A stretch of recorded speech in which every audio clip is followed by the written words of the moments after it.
There we. What's up, everyone, and welcome back to another Sunday night stream.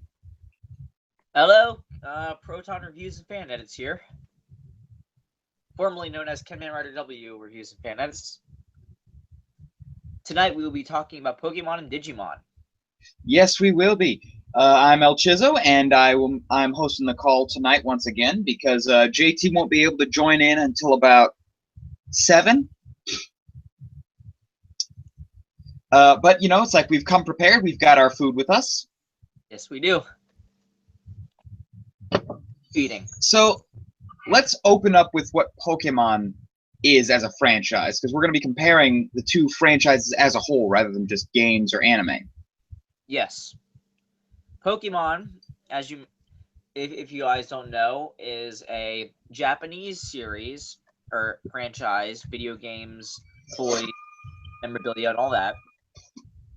All based upon the idea of trainer training pocket monsters, which is what Pokemon translates to as pocket monsters because they fit inside a Pokeball, which can go in your pocket, I assume.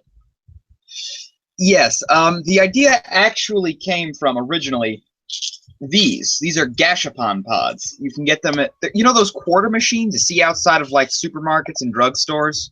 Yeah. It's the same idea, instead of getting like a cheap little rubber hand that you'd smack your sibling with, you would get cool toys like little figurines or in many cases Kamen Rider merchandise. I assume these are more expensive than what we have here then? Well, it depends. Like, 25 cents is what we put in our quarter machines, but over there it's like 1 to 200 yen, which is like $1 to $2. Okay. It's in coin form though, so they don't really think that much about it. Right. And originally, Pokemon was literally going to be about getting them out of Gashapons. Ooh. Or Gashacon, sorry, is the name of the machine. And that's why original Pokeballs look like this when they're in the video game. That makes sense. Is that a Dragon Ball Gashacon? Mm-hmm. I don't know what this was originally. I don't know what this was originally. It might have been. Okay. You had that prepared, didn't you? Huh? You had that prepared, didn't you?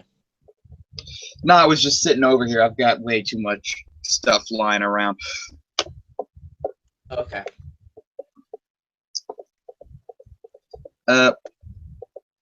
You want to start? Yeah, so aside from that, Pokemon got its start on Nintendo's Game Boy, developed by Game Freak. Mm-hmm. And I don't think they expected it to be as successful as it was. Really? They essentially thought, in my view, I think they just realized that people will think, oh, it's just a cash grab. They released 2 of the same game. Okay, that makes sense. But no, it caught on really quick because people are collectors, and when it comes to Pokemon, deal. Yeah, it is. So you've got these scenarios where people can not only collect but also trade in an era where the internet was still kind of getting its feet on the ground. That was a big deal, and it caught on rapidly, so much so that shortly thereafter an anime was released. Shortly after, very shortly after, and it was a hit. It was a huge hit. And because of that, that fed more attention to the Pokemon franchise, which in turn allowed them to develop more games, which eventually led to more anime. Mm-hmm. And then this formula developed where the anime became advertisement for the game. Oh yeah, it did. Because wasn't it more around Diamond and Pearl when they started using it as advertisement for the game?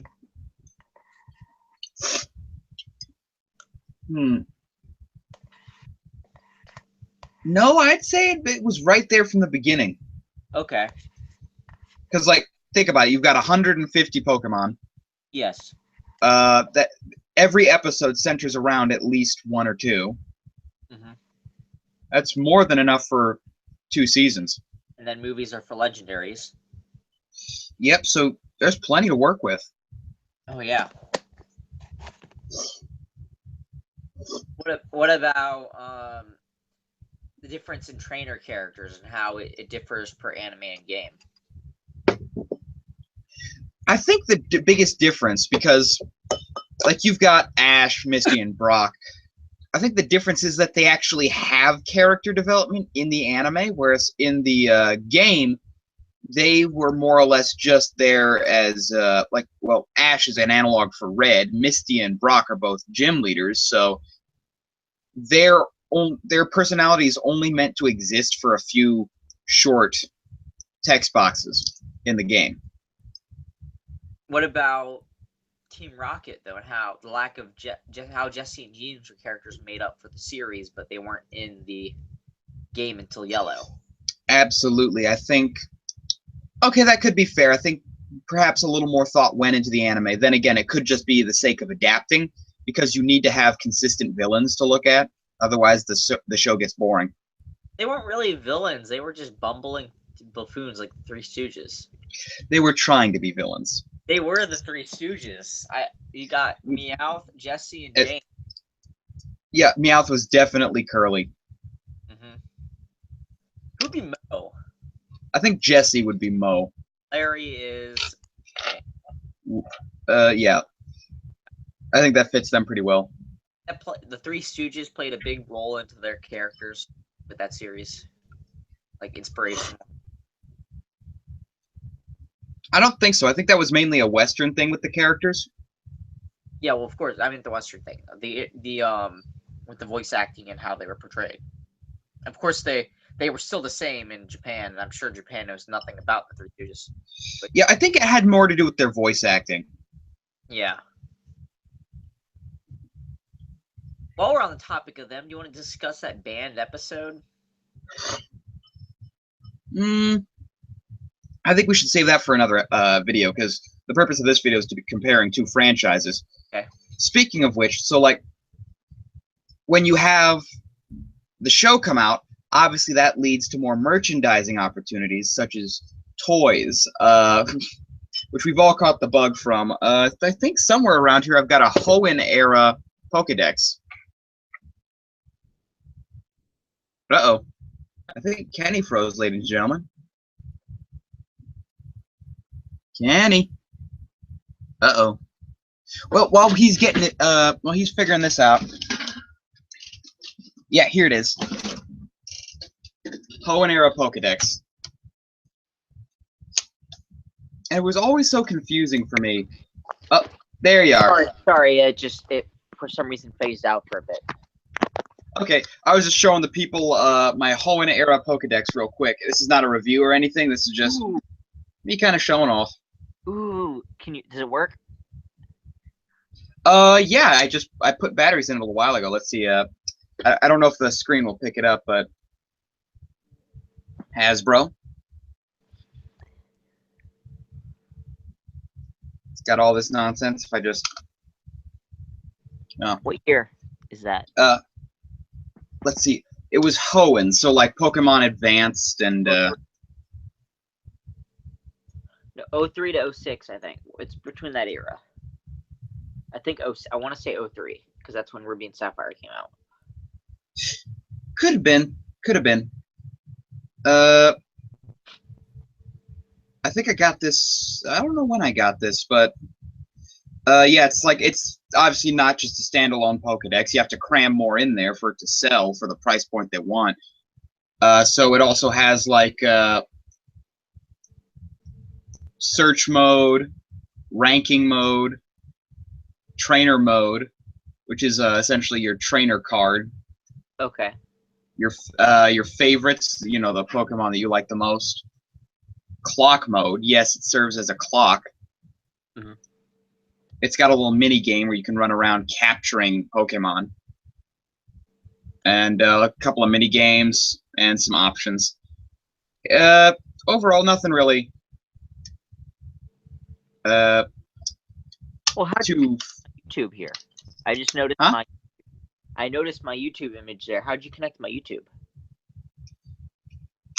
Oh no, it's like because you phased out and phased back in, it still thinks you're in the call somehow. Okay, great. Okay. Okay. I Anyway, so this was like obviously these toys probably sold the best, right next to Pokeball toys. I believe it.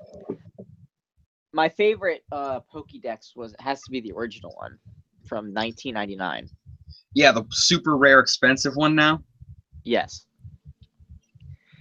And while we're on the topic of marketing with Pokemon, back in 1999, when the first movie came out, Burger King for a limited time released special Pokeballs that had golden cards in them, like solid carat gold. It was like 3 point something carat gold. They had Mewtwo, Pikachu, Charizard, Bulbasaur. It was Mewtwo, Mew, Pikachu, Charizard, Bulbasaur, and Charizard, Blastoise, and Venusaur. Yep. Oh, our viewer Tone brings up a very good point. Pokemon was created because the man who made it had a fascination with collecting bugs when he was little. That is true, but I think the people marketing the game at Game Freak didn't really think it was going to catch on. Think so because people would realize that as a cash grab. But yes, he did have a fascination with collecting bugs when he was little, but he also had sort of a fascination with Gashikon. Yes, Gashigan. Why have I heard that name before? Gashikon Key Slasher, Gashikon Magnum. Gashikon Breaker? Yeah. Okay. Thank you. That's what I thought. Anyway. Okay. Yeah. And what was I saying? Oh yeah, about we were talking about the gold cards. Tone. Yeah, the gold cards. Yes, at Burger King in 1999, if you were lucky to be there at the specific time when they were selling these for a limited time, you would have gotten in your Happy Meal. Kids meal. Kids meal, yeah. A Pokeball this big, and inside would have been a solid gold card. Not really like you know what I mean. Gold card, like made of real gold. It was like 3 point something carat gold, about this big, and the size it was a little smaller than a Pokemon card. It was about. I used to have it. I don't know what happened. And they sold 6 cards. Two were Mew and Mewtwo. One was a Pikachu. And the other 3 were the final evolution of the other 3 were the final evolution of the 3 starter Pokemons: Bulbasaur, Charmander, and Squirtle, which were Blastoise, Charizard, and Venusaur. Yep, I used to have that too when I was like 4 or 5. And the rest that came in the kids' meals were small, just basic plastic Pokeballs that came with a keychain inside of it. And they had 150 you could get. It might have been the keychain that I got then. All I know is that like I had this really massive Pokeball toy as a kid.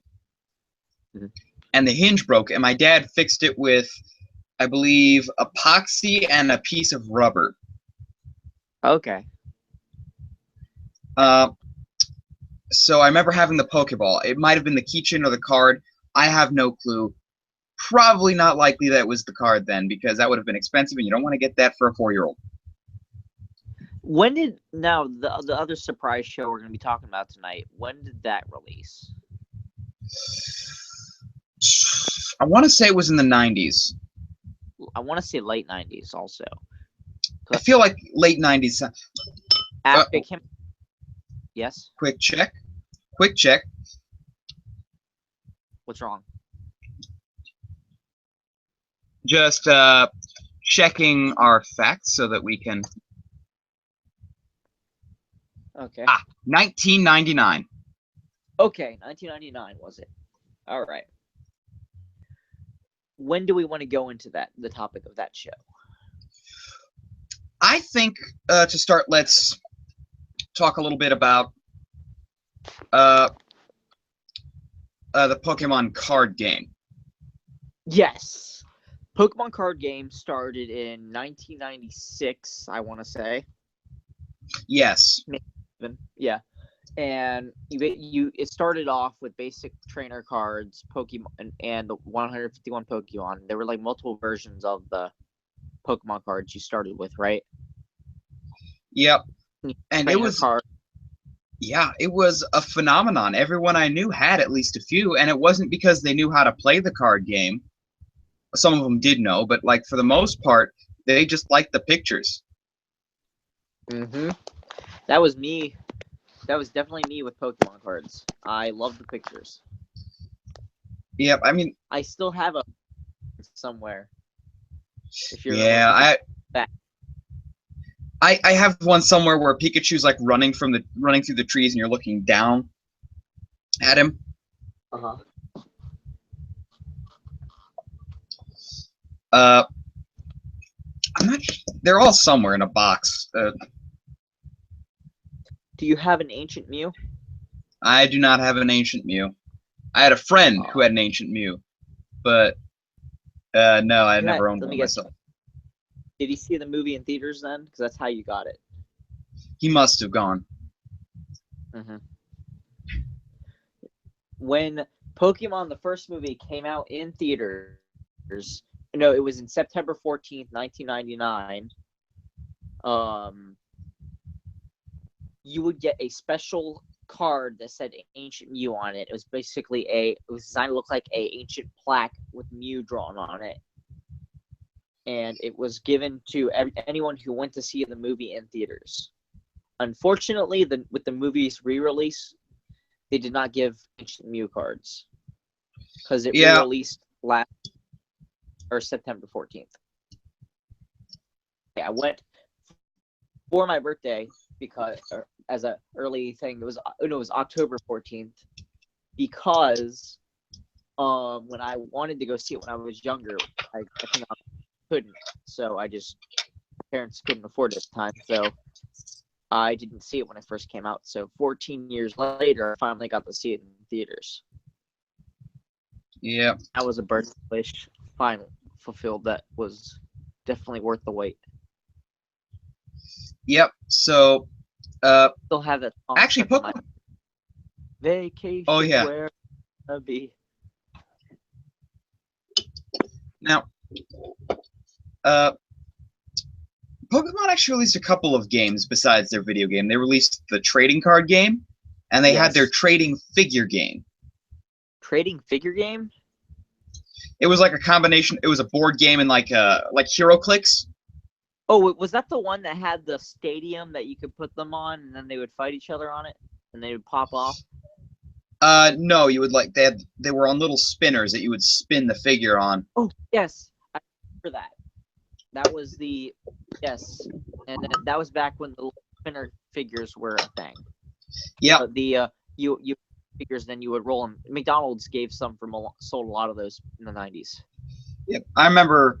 I also there was a knockoff Pokemon thing going around because anything that big is gonna spawn just mountains of knockoff. Mm-hmm. And I remember at the time there was this store. It was like a convenience store or something. It was like the equivalent of a dollar store, and there was a pack of little fake ass Pokemon cards that were like that big by that big. But they were holographic, and they switched between evolutions. Were they actual Pokemon on there too? Yeah, like you had Jigglypuff evolving into Wigglytuff. You had cool. I had Growlithe evolving into Arcanine, and even a Charmander into a Charmeleon. Man, if I had those cards. It was a good kind of bootleg. Yeah, it was a good kind of bootleg. I think it was a bootleg. It had, but it like very blatantly had the Pokemon names all over it, so it might have been official. It Okay. just didn't feel official, if you know what I mean. Yeah, it looked like one of those. So you're saying it's kind of like one of those bootleg figure things that like says Power Rangers, and it has just a bunch of colored Batmans, and it has the Power Rangers logo put randomly all over the back box. Yeah. Honestly, I feel like if I had those holographic cards again, it would get me back into Pokemon. But like, I kind of put Pokemon down after Hoenn. You're breaking up a bit. Oh, sorry. Let me just get my last 30 yen in here because this is what I've been keeping my last 3 10 yen coins in. Uh-huh. I've been saving them. Don't know for what. Yeah. It's Ooh, nice. that's my shiniest one. I assume you're going back to Japan to use it. That's the plan. Okay. Back to Pokemon. So I think Pokemon was a phenomenon, and because of like how popular it was, they were able to get away with so many different forms of franchising. But our next topic didn't really have the same strategy. It had games, but it had a better anime to start. Oh yes. Episode We're going to be 1 talking. of Pokemon. Yep, we're going to be talking about Digimon real quick. Yes. Now, yes, just like Pokemon, Digimon was a phenomenon, but for a totally different reason. Uh-oh, he broke up again. I wonder if... Oh, there he is. Okay, so we can hear you. That's cool. As long as we can hear you. So, Digimon, I believe, started out as an anime because it didn't have any game... Well, actually, no, that's not true. They did have Digivices, a Digimon virtual pet thing for a while. What? Yeah, they did, but it wasn't connected to the anime yet. Okay. As a matter of fact, the anime took what already existed and took it in a completely different direction. Ooh. And put lore to it. Originally, it was literally just a virtual pet that you could battle. So like Tamagotchi? Yeah, like Tamagotchi. As a matter of fact, most Digimon is just aggressive Tamagotchi. Anyway, so they took the idea of the virtual pet and made an anime out of it. And they're like, okay, they're digital and they're monsters. So we'll just call them digital monsters, or Digimon for short. Many people make the mistake of saying that Digimon was ripping off of Pokemon, but in truth, it was spawned from a completely different kind of franchise. Yeah. It was completely different. It was a virtual pet game, not a collect game. Yep. And notice in Digimon they don't collect. They only train what they have. Exactly, and it's not even real training because they just kind of unlock the powers when they need them.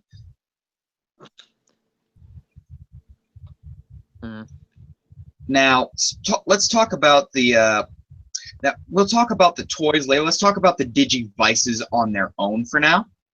Okay. You're gonna have to talk about this part because I haven't touched Digimon in years. Well, essentially, if anyone's ever owned a Tamagotchi or a Digivice, then they know what I'm talking about. It's actually a lot like this as far as hardware goes. There's a little tiny processor chip in there, a battery to store memory, and an LCD display here, a liquid crystal display, dot matrix. And it didn't run anything overly complicated. It wasn't like a full-blown Game Boy, but what it did was it held a little monster that would have tasks for you to complete for it. Sometimes for Tamagotchi, it was like feed, sleep, clean up after. For Digimon, it was all about building them up, and it had little. Oh, yeah. I said, "Oh yeah." I didn't remember how the digital thing worked. Yep, and then they had these little contacts on the Digivices that would connect to each other, and that would allow two people with digivices to battle each other. And the Digivolve thing didn't come in until after the show existed. Right. What the first choices you could get? The first choices you could get, I believe you could get like, I can't remember what Agumon digivolved from. Okay. But I think, yeah, actually, for the original games, I don't think they even had names. They were just generic monsters. Mm-hmm. Then the show came out, Mm-hmm. and it just caught like wildfire. Everyone was like, it's like Pokemon, but different. That I know. There's a time where I loved Digimon more than Pokemon. Believe it or not, I have never owned a Digivice as much as I wanted one. if I had a Digivice, my life would be complete. Well, that's what eBay's for. How much is it now? Well, it depends on which series you're getting it from. Original. They re-released the originals in the original colors. Recently? Yeah. Digimon Adventure Try. Thank you. I will keep that in mind next time I'm at Walmart or Toys R Us. You can't. I don't think you can get them at Walmart. You might have to check out Toys R Us. Anyway, so that's actually where the whole lore started coming in. Digimon, the Digivices became much smaller, about that big. They added the belt clip, which everything in the late 90s to from the 90s to the 2000s was obligated to have. Mm-hmm. Because having shit on your belt doesn't look nerdy at all. A Mighty Morphin Power Rangers belt. Yeah. And they added a few things to it. They added an antenna, I believe, but I was never really certain, because they still had the copper contacts that connected directly, so I wonder what that antenna was for. Either way, and they also added the Digi sigils, the necklaces. Oh, yes. And what that would do is that actually encouraged Digivolution. I believe the actual pendant was magnetic and would interact with a magnet with another magnet in the Digivice to Digivolve. So you buy these to Digivolve your Digimon? Huh? So you bought these necklaces that were able to Digivolve your Digimon? I believe they came with the Digivice. Oh, okay. And that added another level that the original toy didn't have. And then, of course, you've got, because it caught on that big, you had toys, just like Pokemon. Plushes and action figures were the biggest toy to catch on. I have a quick question. Were there Yeah. any Digimon or Pokemon digital games where they had a little plushie inside, but you had to evolve it through the digital game to open up the plushie, kind of like My Amiibos did? I don't think so. If you remember what My Amiibos was. No. It was mainly for girls, but it was a that had a little tube, and it was solid color, and it had a virtual pet digital device attached to it that you would play on, and you had to grow your pet through it. Once it reaches maturity, and you could take out the I was asking if Pokemon or Digimon has ever done anything like, and if not, I don't know of that would be a anything. great thing for them. I don't know of anything like that. I wouldn't put it past them. I don't think they would do it today, though, as stuff like that has more or less fallen out of common practice. Okay. Would you do that if you were ahead of their marketing and stuff? Like, would that be something? Well, I guess it would depend on what year I was working for them. Because, like I said, I would, as a smart person, I would not create something like that to for a market that wasn't looking for it. Right. But so Digimon obviously had a very similar franchise history to Pokemon. It started out with a simple game, then got an anime, and really exploded in the toy market. And Digimon actually had some creative toys that could digivolve, you know, kind of like Transformers. Really great action figures. I collected a lot of the. I always collected the miniature ones. Yep.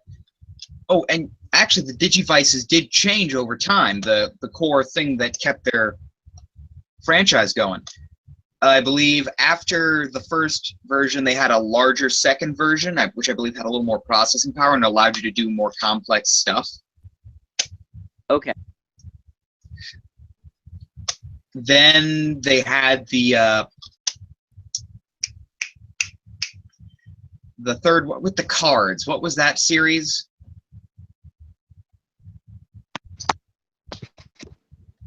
It had cards that you swiped. I don't remember. Cool. Oh, cards that you swiped. Yeah. Is it by chance chaotic? Digimon. No, Digimon. Yeah, that was the game that was like the people inside of that would go into the computer and they would be the characters. They're out, but they. Uh-oh. Well, essentially, what I'm talking about here is like they had it was like a little, it was a Digivice. It was nothing like in Chaotic. And they would have these cards with codes on them or something. And they would swipe these cards and they would unlock different powers or even Digivolutions. Okay. And I'm trying to remember. It wasn't Adventure, because Adventure was like the first two. I think it was the third one. It wasn't Tamers, nor it wasn't Fusion for certain. Anyway, I'll remember it later after the stream is over because that's how my brain works. Right. That, I believe, is when they really started pushing the collectible thing because they included trading cards. Okay. And I know slightly what you're talking about.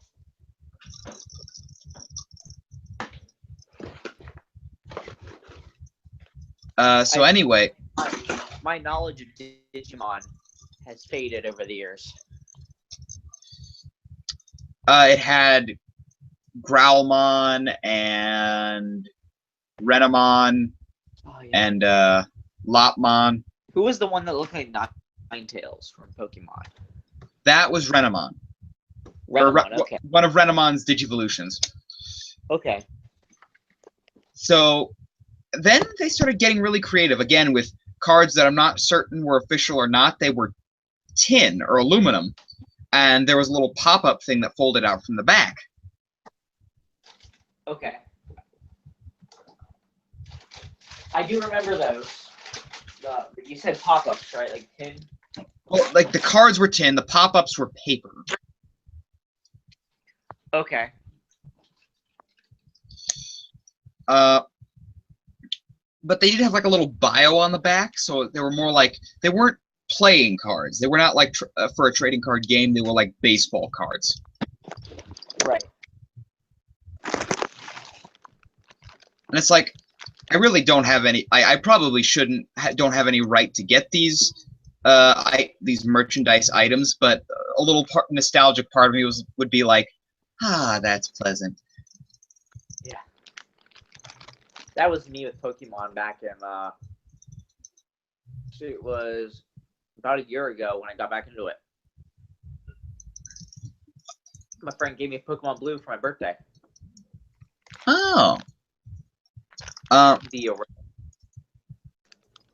actually, I think now's as good a time as any to start comparing the franchises. Mhm. So, All right. firstly, now this is what I like. This is the preface. A general statement that I've heard that I'm not certain if I agree with because I'd have to go back and rewatch some stuff. But the argument was that Pokemon produced better games, but the toys and anime from Digimon were superior. Okay. That could be. Now, if you don't mind, I'd like to dissect this argument a little bit.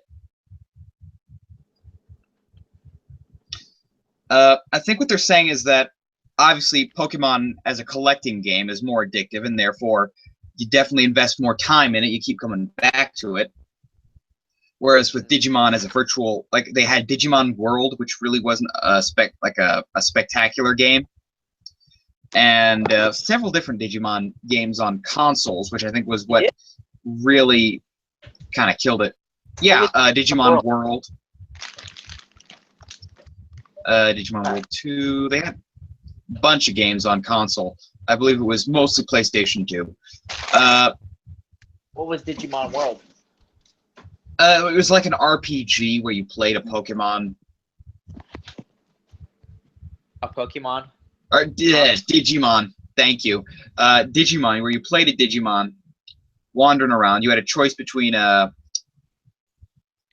original Digimon.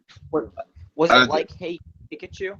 No, it wasn't like Hey Pikachu. It was like you had your PlayStation 2 controller in your hand, and you would equip your Digimon with a weapon, and you'd wander around.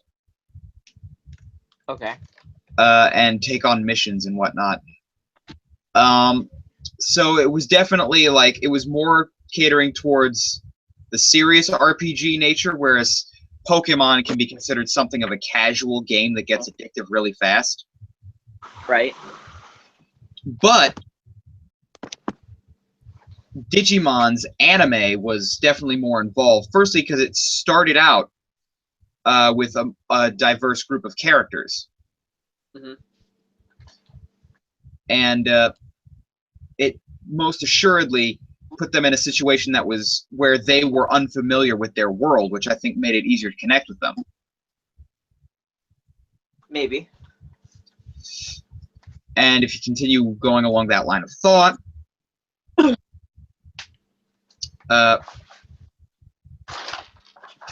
then, you know, it's like, yeah, you could see why the Digimon anime was could definitely be considered better, especially because they don't keep reusing the same main characters. Digimon Adventure Tribe being excluded because I believe that's more of a reboot.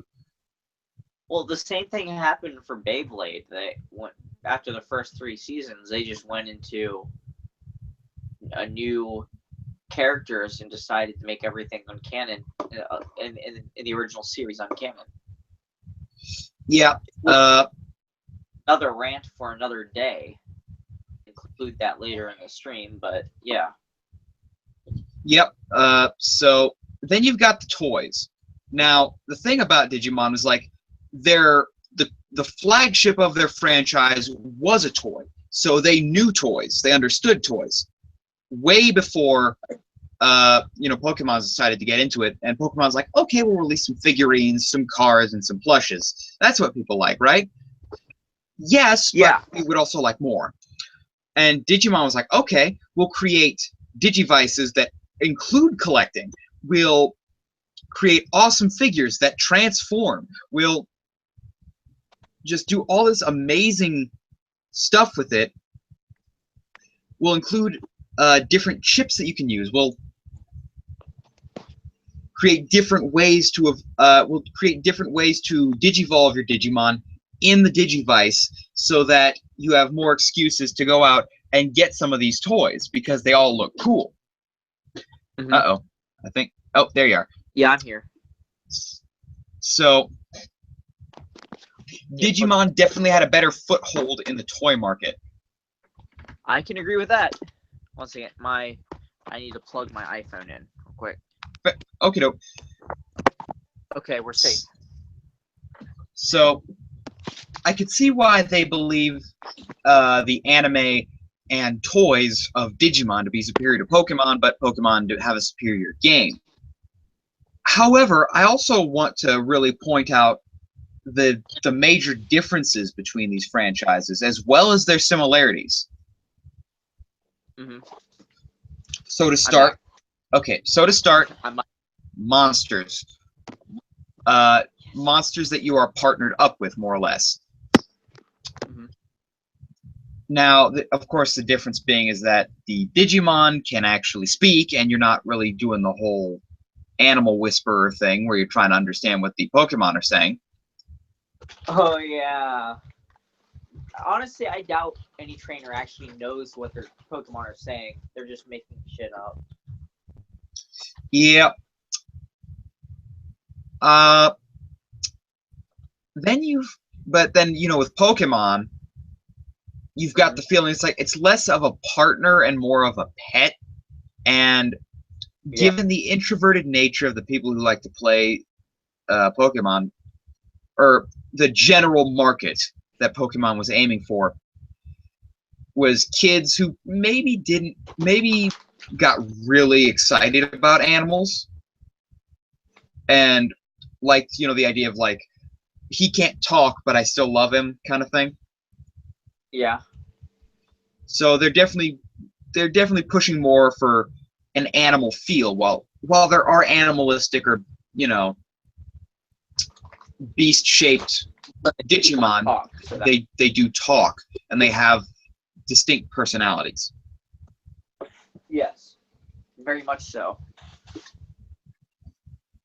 Which actually makes it difficult for the same main character Digimon to show up again, even though they did try that.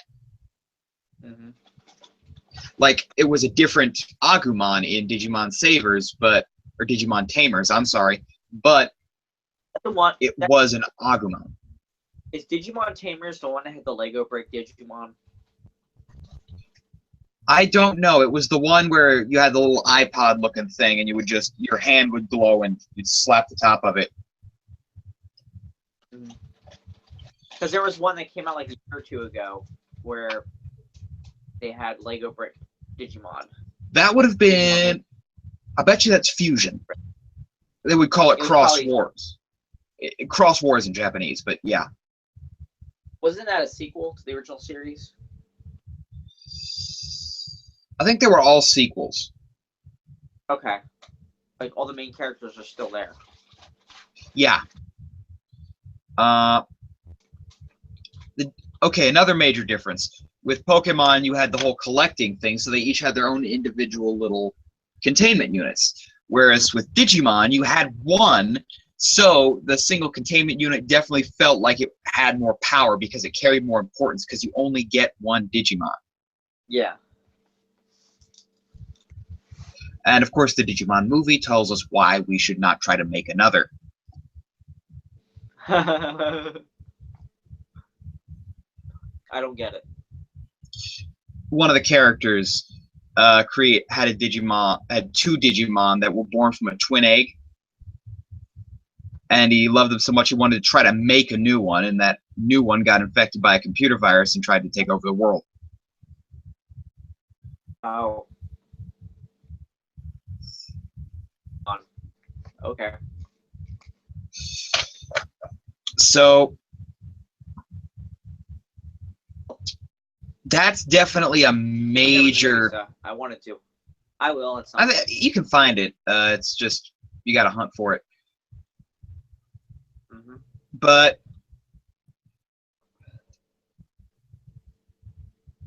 JT Game TV. That's rough. Did that movie come out in theaters, by the way? The Digimon movie? I believe it did. It did come out in theaters, but a lot of people don't like it because it was splicing together several different Japanese movies. Really? Yeah. What movies? I don't know. All I know is that that's the reason why you get these major time jumps. Oh, okay. Is because it spliced footage from the a few Japanese Digimon movies. Yep, and then they just kind of loosely wrote a story around it. Well, finally, something I can actually say Saban is better at than anything. This is for kids, right? It might have been 4Kids. It might have been something else though. I can't remember who. I'm curious who's at fault here with this whole just splicing stock footage together and editing badly editing together. Is it America's fault or Japan's fault? I would say America definitely started the whole trend. Huh. Now Japan just went with it, I assume. No, Digimon Tamers was the one with the card. Okay. The one with the cards. And then Digimon Frontier, which was my favorite season, by the way, or my favorite series, came out a year after that. My favorite was the original Digimon. Digimon Frontier was 2004, right? Digimon Frontier was 2002. In Japan. Oh, okay. I thought that came out of America. Well, it did come to America. It must have been 2 years later after they finished the dub. Anyway, I liked Digimon Frontier because they actually turned into the Digimon. Okay, what year was that, though? What year did Digimon Frontier come out in Japan? In Japan, it came out on April 7th, 2002.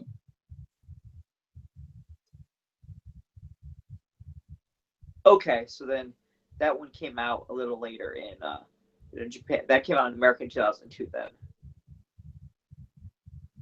I just remember watching 2004. Thank you. Yep. So you have all. Again, I want to point this out. Excellent use of redesigning your story or redesigning everything so that it fits. And that's another thing that both franchises have in common is cross compatibility or backwards compatibility, because Pokemon had the thing where you could trade between generations of games. There was kind of a skip though where you couldn't trade Game Boy games to DS games anymore, although you could migrate them, but that meant you couldn't put them back either. Right? But then Digimon, you could have a Digivice of any era, but as long as it had those contacts on it, it was the same connection, so you could still link them up. Mm-hmm. So you could have Agumon take on, you could have Greymon take on, say,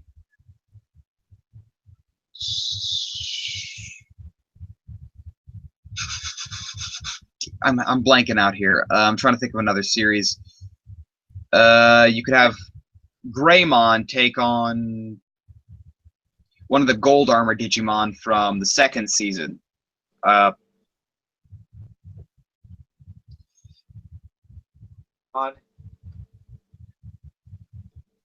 Yep. So a Digimon with a Goldar. You know, Golden Armor. Armor for. What Digimon was that?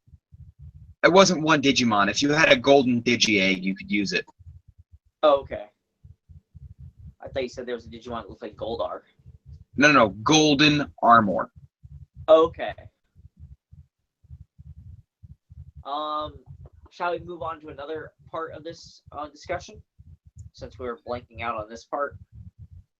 No, I kind of wanted to just really wrap this up as quickly as possible. Okay. Now, obviously, because Pokemon caters to the video game market, and it remained a successful franchise, and more people started buying video games than toys. It lasted longer. It lasted into the modern era. Continued to get sequels, but with Digimon, it petered out for a while because you have to buy the one toy, and if you want to get a new Digimon, you have to reset the device and hope you get another one. Yeah. Even though Digimon Adventure Tri came out and re-released the classic Digivices in the show accurate colors, they still didn't sell too well. Ooh, why not? Again, well, because they're considered collector's items. They're not terribly expensive as far as things go, I believe, but there just wasn't a big market for the Digivices anymore, as there was just for the show. Right. Adults, the people who would buy these Digivices are going to be adults by now, and they don't have the time anymore to just keep training up one little thing and constantly have it with them. So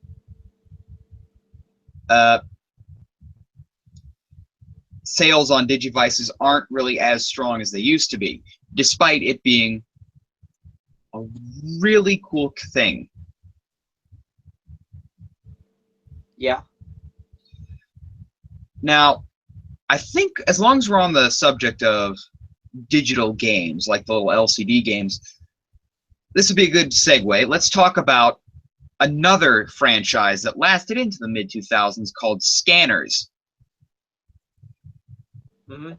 It was very much like Pardon? Why does that sound familiar? You might have seen commercials for it.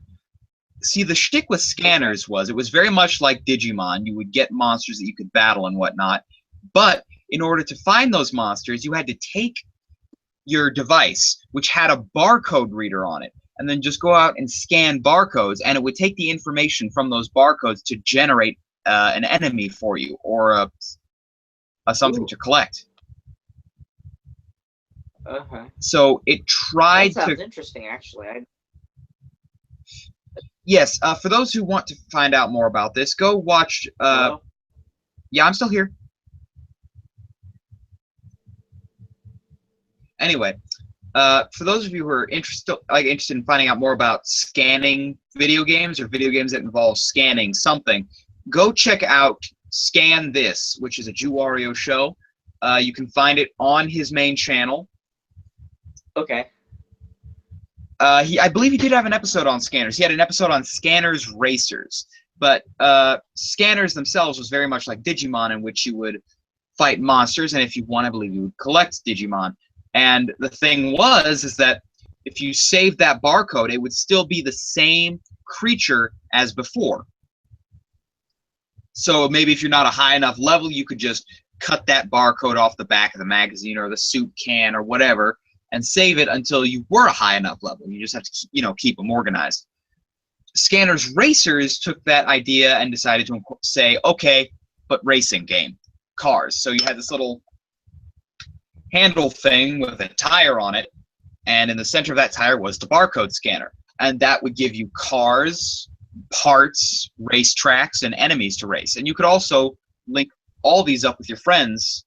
Like you could link two Scanners originals up together and fight your creatures, or you could, with racers, link two up and race them. So Okay. So that as a game franchise, again, it didn't last so long because obviously, it sounds familiar, but you're not 100% sure what it is until I had to explain it. And I think that's a tell for how these kinds of games are fading out. They have faded out, which is a shame, because I know many people who grew up in the late 80s through the 90s, they have a connection with these kinds of toys and games. And I just know that if you were to connect something like that to an anime, that would just give them the perfect excuse to say, okay, you know what? I'm going to get it. As long as the anime was not a rehash. Kenny, you there? Hello? Yeah. Oh, okay. Anyway. I'm here. So. Did I freeze off for a second? That's kind of just how I view it. I would love to see more of these kinds of games show up. because they definitely appeal to me.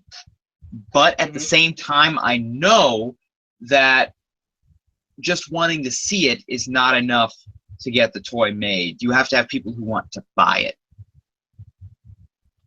Yes. And that's kind of like the biggest argument with a lot of game companies these days. It's like people will go to like a classic game company that isn't really doing much anymore and say, hey, we just got this petition filled out. A lot of people want to see you make a new console again. Yeah. And the problem with that is that, okay, yeah, they want to see it. Are they going to buy it? No, then we're not going to make it. Yeah. So, yeah, just simply creating it for the sake of creating it is not a plan for success. You need to, if you want to be successful, you have to create something that people want to buy or invest in. So, we're not going to be seeing too many LCD games anymore. Pokemon is always going to be around, and it's always going to spawn many more games like it, like Fossil Fighters and Kodamon, which you can get on the App Store. It's $1, and you can just go out and scan barcodes, and it's a good time. They're not sponsoring us, by the way. I happened to have it. I happened to have it for a little while. Huh? You cutting out?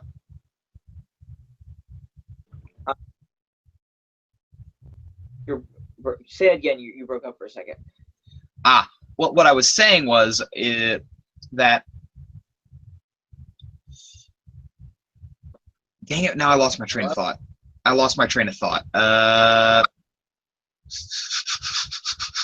Oh yeah, Kodamon. It's an app that you can get on the Google Play Store, I believe, and I think it's on the App Store, where you just scan barcodes on your phone to get monsters. They're not sponsoring me or anything. I so happened to have it for a little while. I wonder if it'll work on my Kamen Rider card. If it's got a barcode. It does. Yeah, it might work. Awesome. Anyway. And that's another thing. Card games. And mixing them with video games. Let's see if... now, I've shown these before on streams, I believe, but these are my Ganba Rising cards. These are the old school ones that they used to get, the Ganba Ride cards. I can't but then, see your oh, sorry.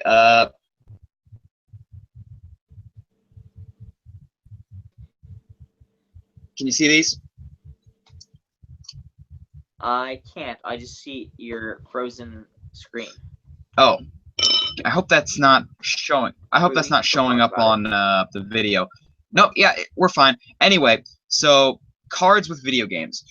It works if you have a very heavily arcade-influenced environment in your region, but incorporating them into a game means that you have to either have a system in the device that you're using to utilize the cards, or you have to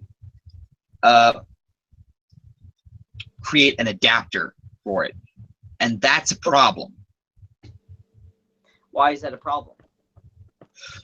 Because if you do it on, say, something like a phone, people, for the majority, when they buy a game on, or if they just grab a free game on a phone, they're not really invested in spending money. And if they do pay for the app, they're not going to want to continue to buy cards for it because it's not going to be huge on the market, which means they're going to have to go to a website and select packs and hope that the card they want is in there. But if they're going online to buy the cards anyway, they would just want to buy the direct cards. They would want to pick out their cards. If we do it for something like Nintendo DS, for example, Nintendo 3DS, Kid Icarus Uprising had a system where you could battle AR cards together. And it was kind of cool, but it didn't catch on because they weren't there with it. Okay.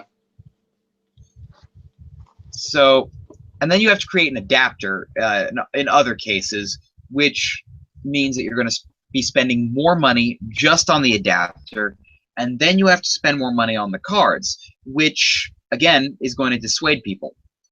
But if you have an arcade-influenced environment where arcades are still popular, then you have an opportunity to use Bandai's IC card system, which is what my Ganba Rising cards used.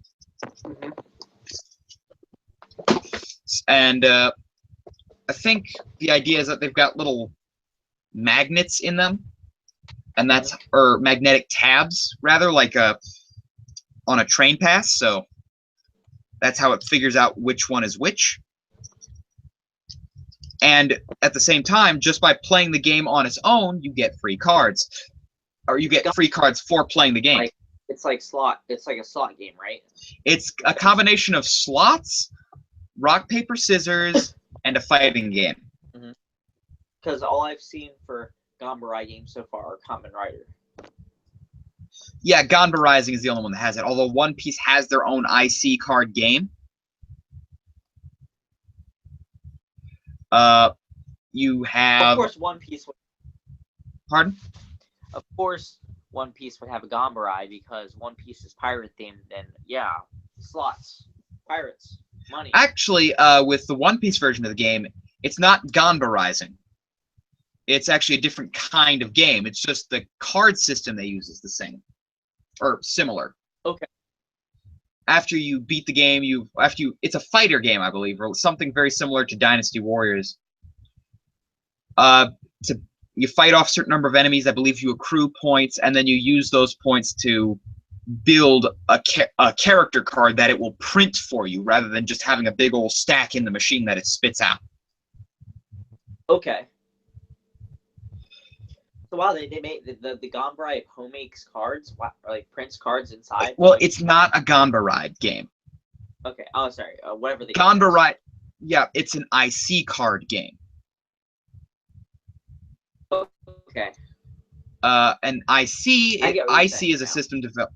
Yeah, IC is a system developed by Bandai for. It's like I said, very similar to a train pass. You set it on the reader, and it reads the cards and tells you what it is. Actually, they even did something similar to Gundam, where they had the Tri-Age cards. They did? Yes, they did. Oh, wow. Wait, is JT on yet? I can send him the invite. We'll see if he gets on. At 7 o'clock, so yeah. And I'll be on for a bit more. Okie doke. He's on? Hold on. Okay.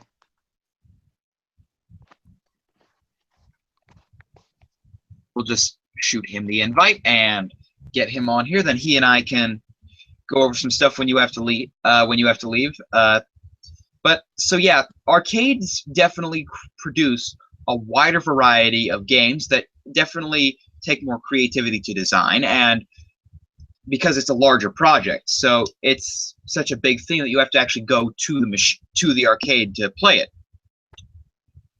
Okay. Now, while we're on that subject, why don't we talk about how arcades remained successful in the East, but didn't really stay around in the West?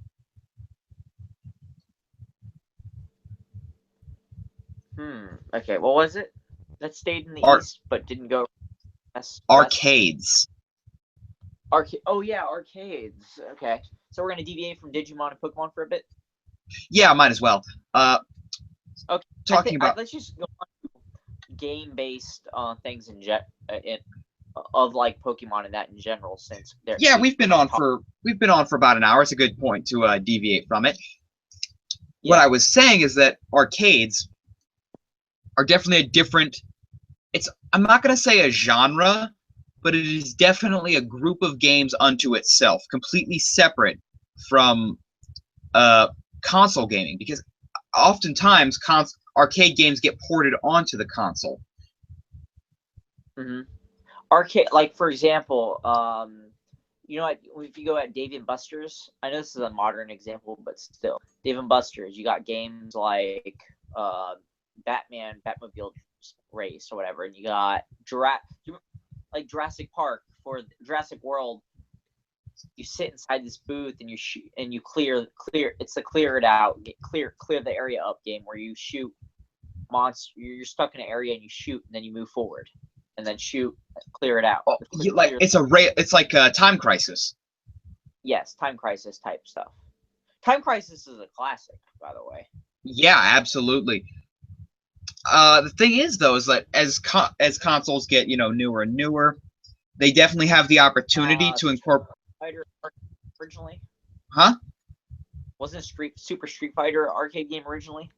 Yes, well, I believe most of the fighter games that we know of today got their start as arcade games. Okay. So, like, well, of course, Pac-Man was an arcade game, and all of the stuff by Atari was arcade-based originally. Yes, originally, yes. That's actually the whole thing with video games. Is the whole point of video games to begin with was to try to make your house feel like an arcade. Yeah. But then the home console started to think, hey, we don't have to create just arcade-based titles. Because this device is in their home, they can keep coming back. Right. They can keep coming back to it, and we can create more complex stories. However, at the same time, that kind of made a very weird situation. Kung E. Mueller says, the evolution of technology is pretty much the main reason why barely anyone is playing arcade games anymore. New technology equals the death of arcade games. I disagree, because these cards are for an arcade game, and they're based off of new technology, and that this game is huge in the East. So it's a question of, do people still want to leave their house to play video games? And you also have to understand that in Japan, arcades are huge, but in America, not so much. You got like Chuck E. Cheese, Dave and Buster's, and the occasional bowling alley. Yeah, and then the amusement park arcades, but not many people do that. Yep. So that's kind of the long and short of it. Do you think Do you think arcades will soon just be a Japan-only thing that just never dies out, knowing how Japan never really kills a trend? I don't think it'll be just Japan. I think it'll be across the East in general, because, like I said, arcades are still huge in the East. In China, yes. In Korea, in South Korea, there are some in North Korea, but we're not going to really talk about that. There's also some in the Philippines. I can picture what they are.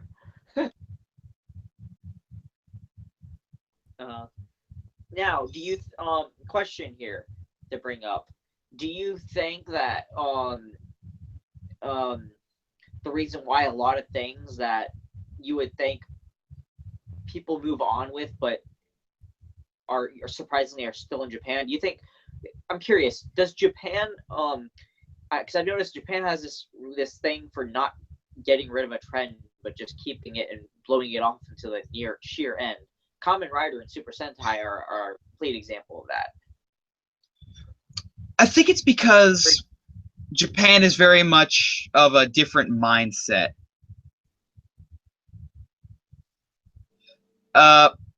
Because like they've got this long history that's it's like, okay, it started here and then it came to this, and it was very similar, but it was also kind of different, and then it came to here, and it kept going on and on and on. So that it connects to their culture that way, so that the modern era can feel connected to the previous era. Right. I really like that. I just wish other countries would do the same, like what we're doing. We sort of do it like with Star Wars and all that, but we don't really have something that like a series or anything that is constantly made every year, 40 to 50 plus years of history. You know what I mean? Yep. Oh, Kung E. Mueller asks, when was the last time that you guys actually played an arcade game? And do you remember the first arcade games that you've played in your lives? Well, the last time I played an arcade game, I don't have the opportunity to go out as much anymore. The last time I played an arcade game was actually recently. It was a bowling alley arcade, and I played House of the Dead.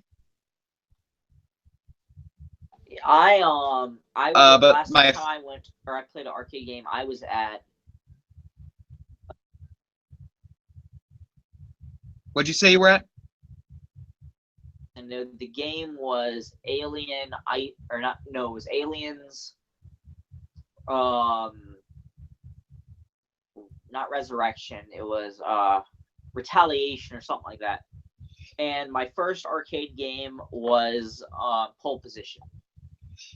My first arcade game ever, though, was actually Miss Pac-Man, and the machine was at a Thirsty Dog restaurant that my dad took me to as a kid in Ohio.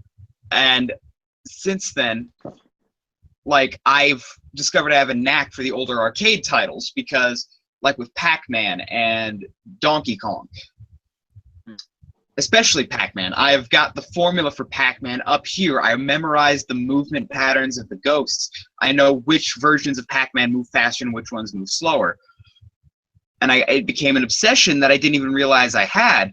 It's just from playing all these different machines, I was like, oh.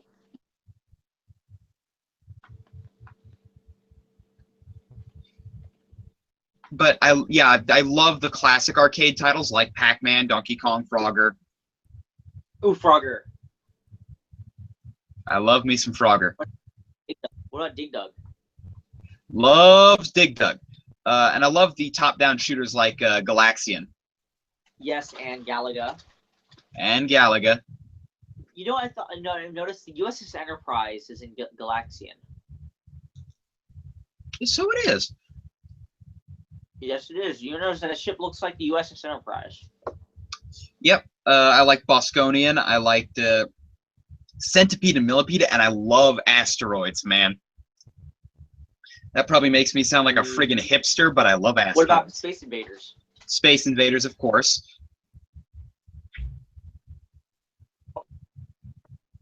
Mm-hmm. What I hate, though, is like every time I want to play like a game like Asteroids, the machine is eons old because it's vector graphics, and because it's so old, a bunch of people have been using it, and there's gum stuck on the controls.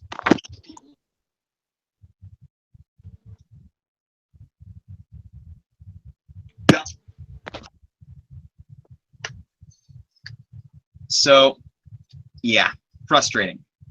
I also love arcade racers. Which one is that? No, it's not a game. It's like arcade racing games. Like Arcade.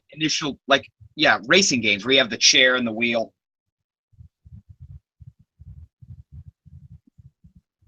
Like the ones where you sit on the seat, tilt it with your body and all that.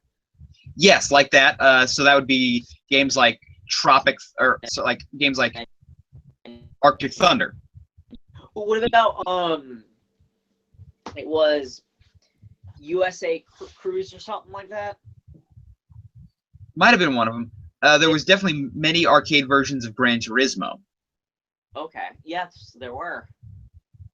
There was this one 90s racing game. It eventually had an N64 version. It was called Cruiser or something like that. You basically I never had the opportunity. You never played Cruiser? Nope. Okay, it was basically a world race type game. You have to race in China, Germany, and different countries. Very interesting. What about? Have you played that jet ski game you would like see at Chuck E. Cheese or places like arcades like that? The jet ski. I have played some jet ski games. I've also played a very early iteration of a virtual reality game where the helmet is on like this arm that extends down, and as you rotate and look up and around, and the triggers are right here. Yeah. Was that the Was that the submarine one? There was a submarine game on that cabinet, but there was also a turret game. Okay.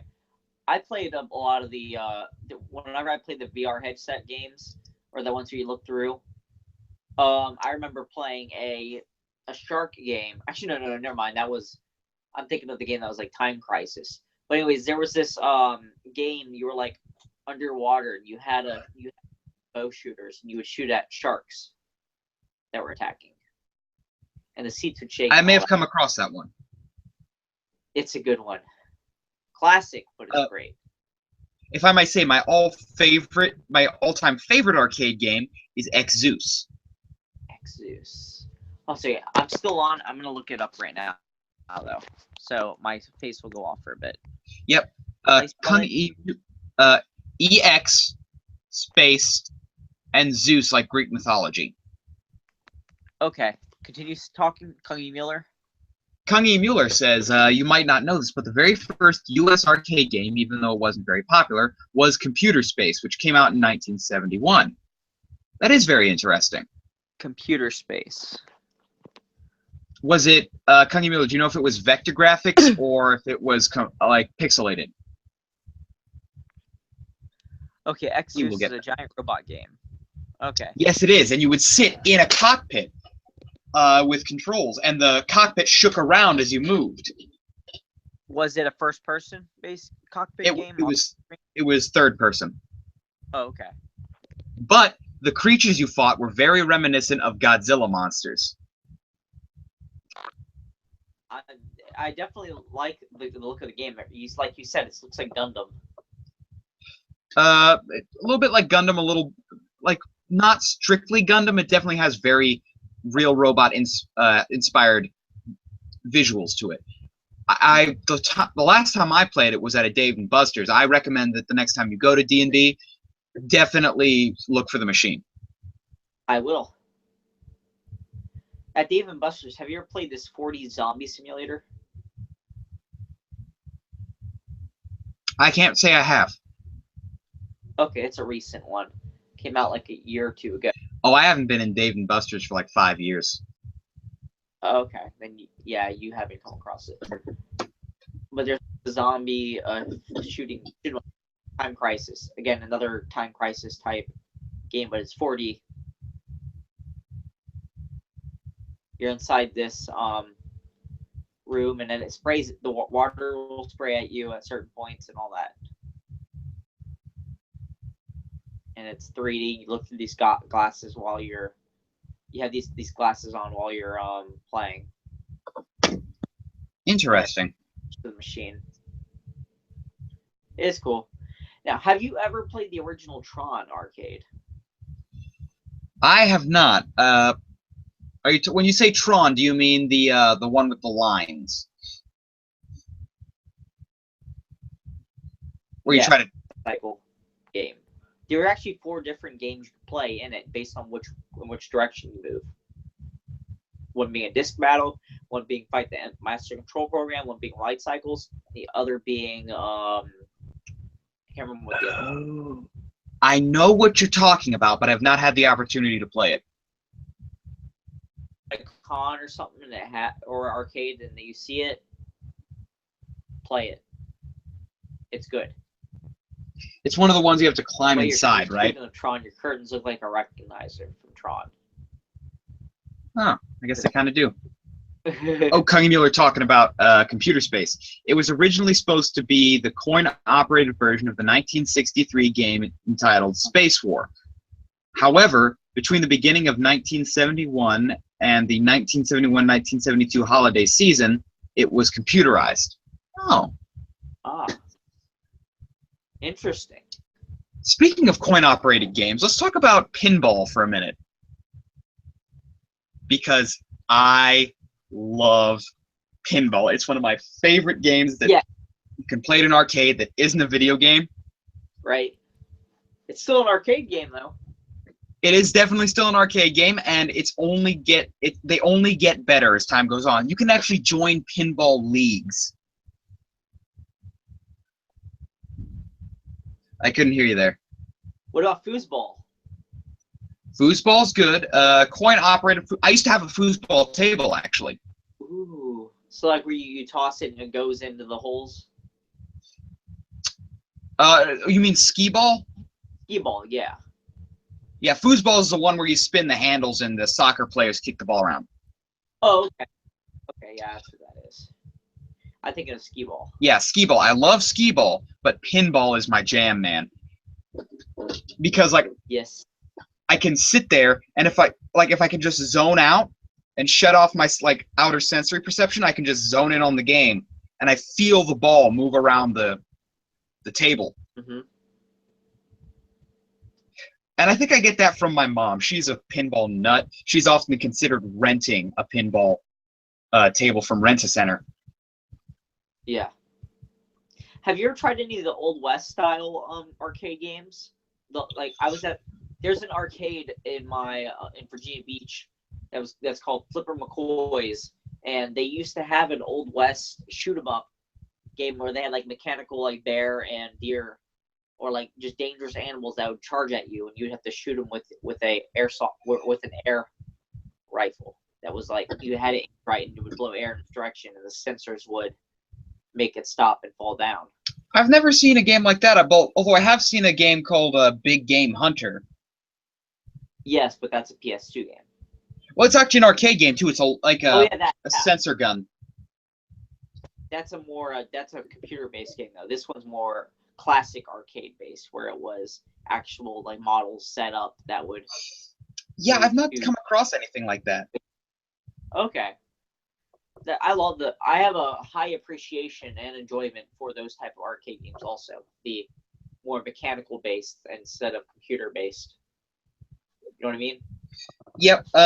Like, you know the basketball arcade games where you have to. Yes. They dump like fun. these giant basketballs at you, and the hoops like that big around, and then it moves up, and the hoops move. Yeah, it's like I get way too frustrated at those games, but I cannot bring myself to stop playing once I've started. Huh. What about another one? Oh. Yeah. Hold on a second, my dad's texting me. Oh, well, while he's talking about that, let's talk about the arm wrestling arcade games really quick. If you guys know about those. Where essentially, yeah, sometimes they'd have a screen, but for the most part, it was just like a statue with an arm connected to a motor that was designed to give a little bit. Now, it would apply certain amounts of pressure as you, depending on what difficulty setting you put it on, but the idea was that you would just arm wrestle. It was one of those test your strength games, like the punching machine. Right. Test your might. Yeah, I love those kinds of games. You want to finish that sentence? Test your might. I'm not finishing that.